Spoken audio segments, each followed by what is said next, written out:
हाय दोस्तों, मेरा नाम है विश्वास और आप देख रहे हैं BS universe channel on YouTube. आज हम बात करने वाले हैं न्यूजीलैंड वर्क परमिट के बारे में, क्योंकि न्यूजीलैंड ही एक ऐसा लौता इंग्लिश स्पीकिंग कंट्री है जहाँ पे काफ़ी ज़्यादा इजी है इमिग्रेट करना, और इनकी प्रोसेस भी काफ़ी ज़्यादा इजी है और ऑनलाइन प्रोसेस काफ़ी ज़्यादा सिंपल है। सो इसके बारे में आज हम बात करेंगे और देखेंगे कि किस किस तरह से हम न्यूजीलैंड में इमिग्रेट हो सकते हैं और क्या क्या हमें करना पड़ेगा ताकि हम उनके पॉइंट सिस्टम में फिट बैठ सके। So let's get start.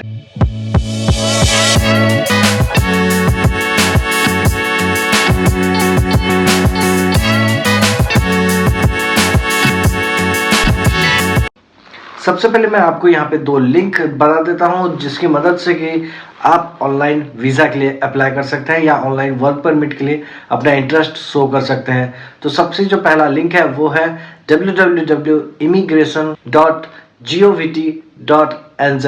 दूसरा जो लिंक है वो है skillshortage.immigration.govt.nz। ये दो जो लिंक है इसकी मदद से आपको ये पता चल जाएगा कि किसकी स्किल की ज़रूरत है न्यूजीलैंड में, साथ ही साथ आप ऑनलाइन किस तरह से अप्लाई कर सकते हैं अपने वर्क परमिट के लिए। तो यहाँ पे कुछ कैटेगरी में मैंने वर्क परमिट को डिवाइड कर रखा है ताकि आपको इजीली समझा सकूं कि आप कौन से वर्क परमिट के लिए अप्लाई कर सकते हैं और कौन सा ज़्यादा इजी है। तो सबसे पहले जो सबसे इजीएस्ट पार्ट है उसके बारे में हम यहाँ पे बात करेंगे। तो सबसे पहले हम बात करने वाले हैं स्किल्ड इमिग्रेंट कैटेगरी के बारे में, क्योंकि ये हमेशा ओपन रहता है। यहाँ पे मतलब उन ऑक्यूपेशन की बात की जाती है जिनकी की शॉर्टेज है, मतलब उन स्किल की बात की जा रही है जिनकी शॉर्टेज है न्यूजीलैंड में, जिनके की उनको मैन पावर या फिर वर्कफोर्स नहीं मिल रहा है। क्योंकि कई सारे ऐसे जॉब्स होते हैं जिनके लिए स्किल्ड लेबर की ज़रूरत होती है और वो स्किल्ड लेबर कई बार नहीं मिलते हैं। तो उनके लिए यहाँ पे ऑक्यूपेशन खुलता है। उनकी वेबसाइट जो मैंने आपको दो लिंक दी थी उन्हीं में ही आपको पता चल जाएगा कि कौन सी वो जो ऑक्यूपेशन है जिसके लिए स्किल का शॉर्टेज है। तो आप उस स्किल के लिए या उस ऑक्यूपेशन के लिए आप अप्लाई कर सकते हैं। सबसे पहले तो उसमें आपको ये देखना है कि आपके पास वो स्किल है या नहीं जिस स्किल की शॉर्टेज है, साथ ही साथ आपके पास वो क्वालिफिकेशन है या नहीं, ताकि आप उस कैटेगरी में फिट बैठ सके और उस ऑक्यूपेशन के लिए अपना इंटरेस्ट शो कर सकें। अगर आपका जो स्किल है उस ऑक्यूपेशन से मिलता है जिसकी ज़रूरत है या जिसकी शॉर्टेज है अभी न्यूजीलैंड में, देन आप अपना एक्सप्रेशन ऑफ इंटरेस्ट कर सकते हैं। एक्सप्रेशन ऑफ इंटरेस्ट करने के बाद न्यूजीलैंड की जो गवर्नमेंट है, मतलब इमिग्रेशन के जो पीपल हैं, जो डिपार्टमेंट है, वो उस एप्लीकेशन को गो थ्रू करेंगे और अगर उन्हें लगा कि आपका एप्लीकेशन फिट बैठता है इस शॉर्टेज से निपटने के लिए, देन वो आपको अपना ऑफर लेटर देंगे जिसकी मदद से कि आपको अपना फाइल पुट अप करने में काफ़ी ज़्यादा आसानी हो जाएगी और उसमें सारी चीज़ें लिखी होंगी जैसे कि फीस स्ट्रक्चर वगैरह सारी डिटेल्स उसमें दी रहती हैं। तो ये सबसे इजीएस्ट वे है न्यूजीलैंड में एंटर करने के लिए। साथ ही और भी कई टाइप्स के वीज़ा यहाँ पे आपको मिल जाएंगे। जो दूसरा है वो है स्पेसिफिक पीरियड या स्पेसिफिक पर्पस वीज़ा, जिसमें कि आप किसी एक स्पेसिफिक पर्पस के लिए जा रहे हैं वो आप दर्शा के न्यूजीलैंड में एंटर कर सकते हैं। बट ये सिर्फ एक स्पेसिफिक टाइम के लिए होता है, तो आप ज़्यादा टाइम यहाँ पे स्टे नहीं कर सकते। जैसे कि अगर हम यहाँ पे एग्जांपल दे दें, देन आप शादी अटेंड करने के लिए शादी अटेंड कर लिया, देन वापस आपको इंडिया आना पड़ेगा, इस तरह का रहेगा।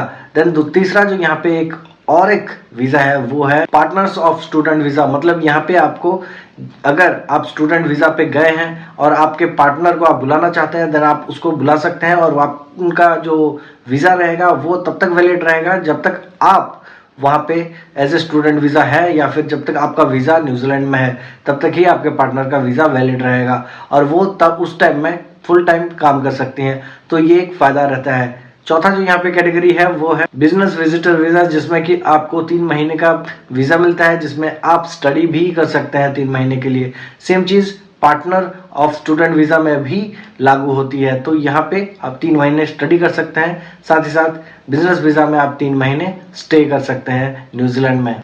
पांचवा जो वीज़ा टाइप है वो है पोस्ट स्टडी वीज़ा। मतलब आपने न्यूजीलैंड में पढ़ाई किया, उसके बाद आपको अगर जॉब करना है या फिर आपको अगर वर्क परमिट चाहिए, देन आप अप्लाई कर सकते हैं। क्योंकि आपने न्यूजीलैंड में अपनी मास्टर डिग्री या फिर पीजी का कोई कोर्स किया है, देन उसके बाद आप आराम से वर्क परमिट के लिए एलिजिबल हो जाते हैं और आप अप्लाई कर सकते हैं वर्क परमिट के लिए। और उसके बाद जो नेक्स्ट वीज़ा है, मतलब जो नेक्स्ट पॉइंट है वो है partner of work visa. Partner of work visa मतलब अगर आप वर्क परमिट पे हैं न्यूजीलैंड में, देन आप अपने पार्टनर को भी बुला सकते हैं और वो भी वहाँ पे फुल टाइम काम कर सकती हैं। और ये वीज़ा तभी तक लागू रहेगा जब तक आपका वीज़ा है। और जो लास्ट पॉइंट यहाँ पे है, जो कि एक स्पेसिफिकली अच्छा पॉइंट है क्योंकि मेरे को काफ़ी ज़्यादा इंटरेस्टिंग लगा, ये जो वीज़ा है वो सिर्फ नवंबर में खुलता है और इस वीज़ा का नाम है सिल्वर फॉन्ट वीज़ा। इस वीज़ा में नवंबर में ये ओपनिंग आती है और आप इसको एक्सटेंड कर सकते हैं क्योंकि ये सिर्फ 9 महीने का रहता है स्टार्टिंग में, उसको आप बाद में एक्सटेंड कर सकते हैं। साथ ही साथ इसमें भी कई सारी चीज़ें मायने रखती हैं, जैसे कि हमने जो स्टार्टिंग में कहा था कि स्किल्ड इमिग्रेंट कैटेगरी जो था उसमें भी आपको पॉइंट सिस्टम का सामना करना पड़ेगा। मतलब न्यूजीलैंड में अगर आपको रहना है, न्यूजीलैंड में अगर आपको यहाँ पे स्टे करना है, वर्क परमिट लेना है, देन आपको 160 पॉइंट्स स्कोर करने पड़ेंगे। 160 पॉइंट स्कोर किए बगैर न्यूजीलैंड में एंटर होना नामुमकिन के बराबर है क्योंकि उनको मिनिमम जो रिक्वायरमेंट है वह है 160 पॉइंट। तो 160 पॉइंट लाने के लिए आपको तैयार रहना है। 160 पॉइंट किस तरह से होते हैं वो मैं आपको यहाँ पे एक रफ आइडिया दे देता हूँ। इन फ्यूचर मैं इसके ऊपर भी एक वीडियो बनाऊंगा ताकि आपको पता चल जाए कि इनका पॉइंट सिस्टम कैसा होता है और किस तरह से आप अपने पॉइंट्स कैलकुलेट कर सकते हैं। उसके बारे में मेरा वीडियो जल्दी ही आ जाएगा, बट आपको अभी एक रफ आइडिया दे देता हूँ ताकि अगर आप अपना पॉइंट कैलकुलेशन करना चाहते हैं देन आपको एक रफ आइडिया मिल जाएगा कि कितने पॉइंट्स हो जाएंगे। सबसे पहली चीज़ होती है एज। एज आपकी कितनी है वो निर्धारित करती है सबसे ज़्यादा, क्योंकि एज में काफ़ी ज़्यादा पॉइंट होते हैं, 30 पॉइंट्स तक होते हैं।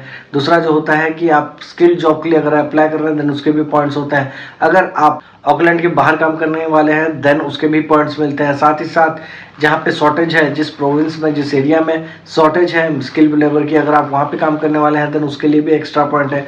इवन आपकी स्पाउस अगर वो 6.5 IELTS में बैंड लाती है देन उसके एक्स्ट्रा पॉइंट है। आपके भी IELTS पॉइंट 6.5 चाहिए होते हैं, उससे कम नहीं एक्सेप्ट किया जाता है। तो यहाँ पे काफ़ी सारी चीज़ें ध्यान रखनी पड़ती हैं। और साथ ही साथ जो यहाँ पे दो इम्पोर्टेंट चीज़ रह गई है वो है आपका एजुकेशन और दूसरा है वर्क एक्सपीरियंस।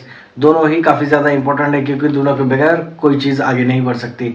अगर हम एजुकेशन की यहाँ पे बात करें देन एजुकेशन में अगर आपने बैचलर डिग्री किया है देन आपको 50 पॉइंट्स मिलते हैं। मास्टर डिग्री किया है या फिर डॉक्टरेट किया हुआ है देन 70 to 80 पॉइंट्स मिल जाते हैं। देन ये है एजुकेशन का इतना ज़्यादा महत्व।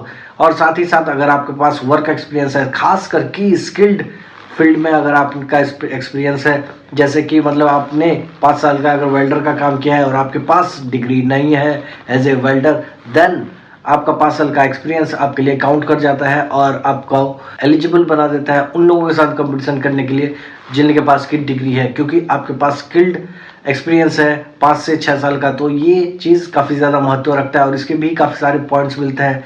यहाँ पे जो आपको पॉइंट मिल जाता है स्किल्ड एक्सपीरियंस के लिए वो है 50 पॉइंट्स। तो यहाँ पे भी काफ़ी ज़्यादा आपको फ़ायदा हो जाता है अगर आपके पास स्किल्ड एक्सपीरियंस है तो इस तरह से आपको 160 पॉइंट स्कोर करने होते हैं। एक डिटेल में वीडियो इसके ऊपर ज़रूर बनाऊंगा ताकि आप लोगों को क्लियर आइडिया मिल सके कि ये पॉइंट सिस्टम होता कैसे है, क्योंकि ये वीडियो वैसे भी काफ़ी ज़्यादा लंबा हो चुका है तो आप लोगों को और ज़्यादा मतलब यहाँ पे और वेट नहीं कराते। और आज का वीडियो जो है यहीं पर हम समाप्त करते हैं।